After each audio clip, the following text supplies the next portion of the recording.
Hi, it's Tracy at Whirls and Swirls Quilting.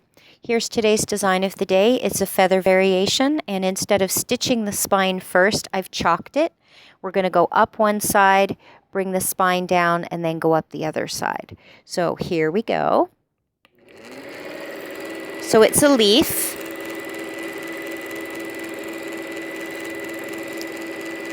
And we're just going to sort of give it those, I don't know what they're called, those side things.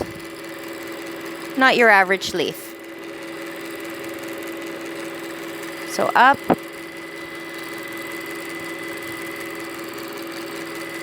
With a vein. You can make them really loose and flowy, or you can keep them sort of tight depending on your style. Your leaves will look different than mine because your handwriting is different. Even if we all set out to make exactly the same shape, there's still going to be some variation just because of our handwriting. So now I'm going to come down and do my spine, and then we're going to come up this way. And I purposely put that spine just a little bit away from there, just to keep it from getting thready. Now if you notice, my leaves are coming up and they're still merging into that spine. I'm going to drill that into everybody's head. No matter what shape we're doing off these spines,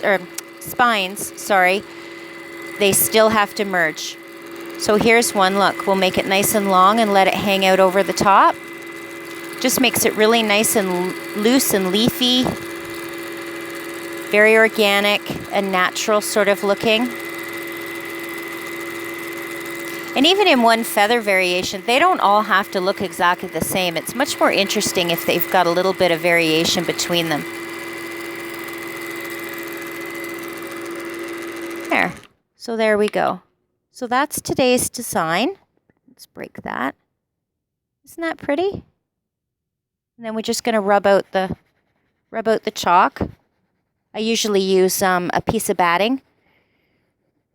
I have black batting, and I just use a piece of that and rub my chalk out rather than using the white batting, because that sometimes leaves it fluffy, leaves little fluffy bits. So let's do this really quick. I'm just going to show you the shape of the leaf that I'm doing. Let me see. Oops.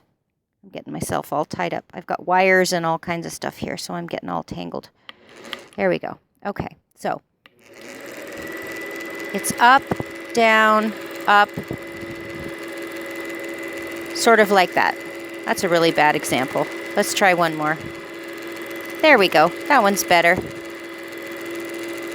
Okay, so that's what we're making. And like I said, you're just letting it flow off the spine. Nice and loose. There you go. Make sure you take the time to doodle. We've only got 10 more to go. I have to admit, I'm kind of sad. I've gotten very used to doing these every day. So we're going to make the most of the next 10 days that we have and see what we come up with. I'll see you tomorrow.